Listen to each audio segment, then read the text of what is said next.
Hi masters. రోజుకు ఒక మంచి మాటలో ఒక యోగి ఆత్మకథ 48వ రోజు అండి. నువ్వు మా అబ్బాయి కూడా శ్రీ యుక్తేశ్వర స్వామి గారి గురించి ఎంతో గొప్పగా చెప్తున్నారు కదా, సరే ఆయన ఒకసారి చూసి వస్తానయ్యా అన్నారు డాక్టర్ నారాయణ చంద్ర గారు. ఆయన కంఠస్వరంలో మందబుద్ధుల ముచ్చట చెల్లించే ధోరణి ధ్వనించింది. అయితే అవతలి వాళ్ళని తన మతంలోకి మార్చడానికి ప్రయత్నించే ప్రచారకుడు పాటించే సత్సంప్రదాయాన్ని అనుసరించే నేను నా కోపాన్ని పైకి కనిపించకుండా చేసుకున్నా. పశు వైద్యులుగా ఉన్న డాక్టర్ రాయ్ గారు పక్కా ఆజ్ఞాయితవాది. ఆయన చిన్న కొడుకు సంతోష్ వాళ్ళ నాన్నగారి విషయంలో కాస్త శ్రద్ధ తీసుకోమని నన్ను ఎంతగానో ప్రాధాయపడేవాడు. ఇంతవరకు నా అమూల్యమైన సహాయం అదృశ్యంగానే ఉంటూ వచ్చింది. ఆ మర్నాడు డాక్టర్ రాయ్ నాతో శ్రీరాంపూర్ ఆశ్రమానికి వచ్చారు. తమను కలుసుకోవటానికి గురుదేవులు ఆయనకు అనుమతి ఇచ్చిన తర్వాత వారు కలిసిన కొద్దిసేపు ఇద్దరి మధ్య మాటామంతి లేకుండానే గడిచిపోయింది. ఆ చూడవచ్చిన ఆయన హఠాత్తుగా లేచి వెళ్ళిపోయాడు. ఆ కలకత్తా అనుమానం పక్షి వెళ్ళిపోయాక తలుపులు మూసేస్తూ చనిపోయిన వాడిని ఆశ్రమానికి తీసుకురావటం అంటూ నా వైపు పట్టి చూశారు గురుదేవులు. అదేంటి గురుదేవా, ఆ డాక్టర్ గారు సలక్షణంగా జీవించే ఉన్నారు కదండి, కానీ త్వరలోనే చనిపోతాడు. ఆ మాటకు నేను అదిరిపడ్డా. ఆయన కొడుకు ఇది పెద్ద దెబ్బే అవుతుంది. వాళ్ళ నాన్నగారి భౌతికవాద భావాల్ని మార్చడానికి టైం వస్తుందని సంతోష్ ఆశిస్తున్నాడు. ఆయనకి ఎలాగైనా మీరు సాయం చేయాలని నేను ప్రాధేయంగా వేడుకున్నా. సరే, నీకోసం ప్రయత్నిస్తా. గురుదేవుల ముఖంలో ఉత్సాహం ఏమీ లేదు. ఈ పొగరబోతు గుర్రాల డాక్టర్కి మధుమేహం బాగా ముదిరిందయ్యా. ఆ సంగతి ఇతనికి తెలియదు. 15 రోజుల్లో మంచం పడతాడు. ఇంకా అతని పని అయిపోయినట్లే అని చెప్పి వదిలేస్తుంటారు డాక్టర్లు. ఇతని లోకం విడిచిపోవటానికి సహజంగా నిర్ణయమైనటువంటి కాలం ఈ రోజు నుంచి సరిగ్గా 6 వారాలు ఉంటుంది. అయినా నువ్వు కలగజేసుకున్నావు కాబట్టి ఆ రోజున కోలుకుంటాడు. కానీ ఒక్క షరతు, అతను గ్రహశాంతి కోసం దండకడి ఒకటి వేసుకునేటట్టు చెయ్యి. అయితే ఆపరేషన్ చేయబోయే ముందు గుర్రం ఎంత తీవ్రంగా విజృంభించి ప్రతిఘటిస్తుందో అంత తీవ్రంగానూ అతను దాన్ని ప్రతిఘటిస్తాడనటంలో సందేహం లేదు అంటూ ముసిముసిగా నవ్వారు గురుదేవులు. డాక్టర్ గారు దండకడి వేసుకునేటట్లుగా బుజ్జగించి ఒప్పించడానికి నేను సంతోష్ ఎలా ప్లాన్ వేయాలని ఆలోచిస్తుండగా శ్రీ యుక్తేశ్వర్ గారు మరికొన్ని రహస్యాలు వెల్లడించారు. ఆరోగ్యం మెరుగైన తర్వాత ఆయన మాంసం తినొద్దని చెప్పు. అయినా నీ సలహా చెవిని పెట్టడనుకో. ఇంకో 6 నెలల్లో తన ఆరోగ్యం అద్భుతంగా ఉందని అనుకునే రోజుల్లోనే చటుక్కున రాలిపోతాడు అని చెబుతూ మా గురుదేవులు ఆయుర్దాయంలో ఈ 6 నెలల పొడిగింపు నువ్వు బ్రతిమాలటం వల్లే మంజూరైంది అని కూడా చెప్పారు.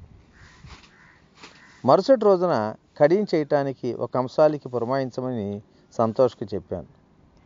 అది ఒక వారం రోజుల కల్లా సిద్ధమైంది. కానీ అనుకున్నట్లుగానే డాక్టర్ రాయ్ గారు దాన్ని వేసుకోనంటున్నారు. నా ఆరోగ్యంకేమయ్యా బేషుగా ఉంది. జ్యోతిషానికి సంబంధించిన ఈ మూఢ విశ్వాసాలతో నన్ను మీరందరూ మభ్యపెట్టలేరు అంటూ డాక్టర్ గారు నా వైపు కొరకొరా చూశారు. గురుదేవులు ఇన్ని మొండికేసిన గుర్రంతో పోల్చటం ఎంతో సబ్బు అనిపించింది. మరో 7 రోజులు గడిచాయి. డాక్టర్ గారు హఠాత్తుగా జబ్బు పడ్డారు. ఇక దాంతో ఆయన కంగారు పడి మెత్తబడుతూ కడియం వేసుకోవటానికి ఒప్పుకున్నారు. మరో 2 వారాలకి ఆయనకు వైద్యం చేస్తున్న డాక్టర్లు ఆయన మీద ఇంకా ఆశ లేదని చెప్పటం జరిగింది. మధుమేహం వల్ల లోపల కలిగే భయంకరమైన దుష్పరిణామాలని వివరించారు. ఇక నేను తలాడించాను. 1 నెలలు జబ్బుతో బాధపడ్డ తరువాత డాక్టర్ రాయ్ గారికి మెరుగవుతుందని మా గురువుగారు చెప్పారండి అన్నాను. ఆ డాక్టరు నా మాట నమ్మలేనట్టుగా నా వైపు చూశారు. మరో 15 రోజుల తర్వాత ఆయన నన్ను కలిసి క్షమించమనే ధోరణిలో ఇలా అంటున్నాడు. చూడు బాబు, డాక్టర్ రాయ్ గారు పూర్తిగా కోలుకున్నారు. నాకెంతో ఆశ్చర్యం అనిపించింది. నా అనుభవంలో ఇంతకన్నా ఆశ్చర్యమైంది మరొకటి కూడా చూడలే. ఇక రేపో మాపో చనిపోతాడు అనుకున్న అతను ఇంత చిత్రంగా కోలుకోవటం ఎన్నడూ చూడలే. నీ గురువుగారు నిజంగా రోగాలు నయం చేసే ప్రవక్త అయి ఉండాలేమో అనిపిస్తుంది. డాక్టర్ రాయ్ గారిని ఒకసారి కలుసుకొని మాంసం కలిసిన భోజనం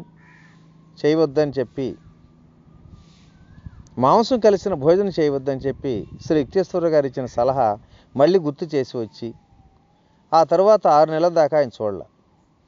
ఒకనాడు సాయంత్రం నేను మా ఇంటి వసారాలో కూర్చొని ఉండగా ఆయన మా ఇంటి దగ్గర కాసేపు మాట్లాడిపోదామని ఆగారు. మీ గురువుగారికి చెప్పు, తరచు మాంసం తింటుండటం వల్లే నేను ఇంత పూర్తిగా బలం పుంజుకున్నానని. పథ్యాన్ని గురించి ఆయనకున్న శాస్త్ర విరుద్ధమైన అభిప్రాయాలు నా మీదేం పనిచేయవులే అంటూ గర్వంగా చెప్పి వెళ్ళారు. కానీ ఆ మరునాడే సంతోష్ పక్క వీధిలో ఉన్న వాళ్ళ ఇంటి నుంచి నా దగ్గర పరిగెత్తుకుంటూ ఆదుర్దాగా వచ్చి, నాన్నగారు ప్రొద్దునే పోయారు అని చెప్పాడు. గురుదేవులతో నాకున్న అనుభవాల్లో అతి విచిత్రమైన వాటిలో ఇది కూడా ఒకటి. ఆ పొగరబోతు పశువైద్యుడు ఎంత అపనమ్మకంగా ఉన్నప్పటికీ గురుదేవులు ఆయనకు నయం చేశారు. ఆయన ఆయుర్దాయాన్ని మరో 6 నెలలు పొడిగించారు కూడా. ఇది కూడా నేను ప్రాధేయపడి కోరినందువల్లే జరిగింది. భక్తుల గాఢమైన ప్రార్థనలు మన్నించడంలో శ్రీ యుక్తేశ్వరులు చూపే దయకు అవధులు ఉండేవి కావు. మా కాలేజీ స్నేహితులను గురుదేవుల దర్శనానికి తీసుకురావటం నాకెంతో గర్వకారణంగా ఉండేది. మా స్నేహితుల్లో ఒకడు శశి చాలాసార్లు వారం చివరి నెల రోజులు కూడా శ్రీరాంపూర్లోనే హాయిగా గడిపేవాడు. గురుదేవులకు వాడంటే వల్లమాలిన ఇష్టం కూడా కలిగింది. కానీ వాడి ఆంతరంగిక జీవితం విచ్చలవిడిగా అడ్డదిడ్డంగా ఉన్నందుకు ఆయన ఎంతగానో నొచ్చుకునేవారు.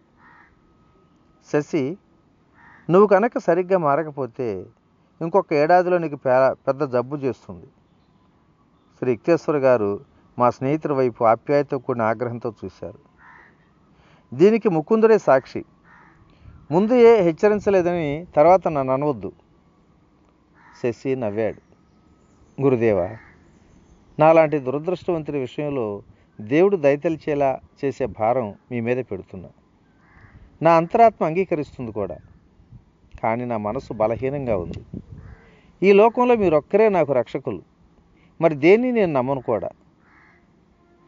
సరే, కనీసం 2 క్యారెట్ల నీలం ఒకటి ధరించాలయ్య నువ్వు. అది నీకు ఎంతగానో సాయపడుతుంది. అది కొనే తాహత నాకు లేదండి. అయినా గురుదేవా, కష్టం వస్తే మీరు తప్పకుండా నన్ను కాపాడతారని సంపూర్ణంగా విశ్వసిస్తున్నా. ఇంకొక ఏడాదిలో నువ్వు 3 నీలాలు తెస్తావయా అని చెబుతూ యుక్తేశ్వర గారు అప్పుడు ఇంకా వాటితో పని ఉండదులే అని కూడా అన్నారు. తరచుగా కొద్ది మార్పులతో ఈ సంభాషణ అప్పుడప్పుడు జరుగుతూ ఉండేది.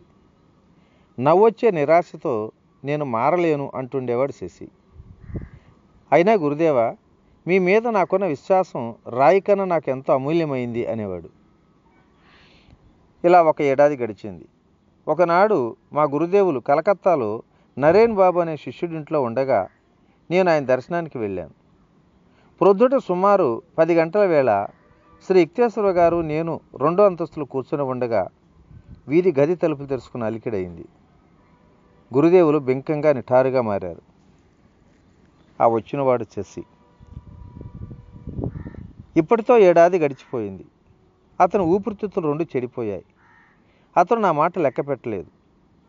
నేను ఇప్పుడు చూడదలుచుకోలేదని అతనికి చెప్పి పంపించేయి. శ్రీ యుక్తేశ్వర గారి నిష్ఠూరతకు నేను కొంచెం కొయ్యబారి గబగబా మెట్ల మించి కిందికి పరిగెత్తాను. శశి మెట్లెక్కుతున్నాడు. ఓ ముకుందా, గురువుగారు ఇక్కడే ఉన్నారనుకుంటాను. నా మనసుకు అలా అనిపించింది, అందుకే ఇక్కడికి వచ్చాను అన్నాడు. ఉన్నారు, కానీ ఇప్పుడెవరు కూడా ఆయన ప్రశాంతత భంగం కలిగించడం ఇష్టం ఉండదు. ఆ మాటలతో శశికి గభాలని కళ్ళనీళ్ళు వచ్చాయి. నన్ను దూసుకుంటూ పైకి వెళ్ళాడు. శ్రీ యుక్తేశ్వర గారి కాళ్ళ మీద పడి అందమైన 3 నీలాలు అక్కడ పెట్టాడు. సర్వజ్ఞులైన గురుదేవ, నాకు ఊపిరితిత్తులకు సంబంధించిన క్షయరోగం వచ్చిందని డాక్టర్లు అంటున్నారు. ఇంకా 3 నెలలే ఆయుర్దాయం ఉందంటున్నారు. మీ సహాయం కోసం సవినీయంగా ప్రాధేయపడుతున్నా. ఇది మీరు నయం చేయగలరని చెప్పి నాకు తెలుసు. నీ జీవితాన్ని గురించి ఆందోళన పడటానికి ఇప్పటికే కాస్త ఆలస్యం అయింది. నీ మణులు నువ్వు తీసుకుని వెళ్ళిపో, వాటి ఉపయోగం అయిపోయింది. ఆ తర్వాత గురుదేవులు మాటా పలుకు లేకుండా బెంకంగా కూర్చున్నారు. మధ్య మధ్య ఆ అబ్బాయి దయతలసమని ప్రార్థిస్తూనే ఉన్నాడు. మరి ఈరోజు ఈ మంచి మాటను ఇంతటితో విరమించుకుందాం. రేపటి రోజున మరికొన్ని విశేషాలతో కలుసుకుందాం. ఓకే. ఇట్లు మీ రామిరెడ్డి మానసరావు. Thank you.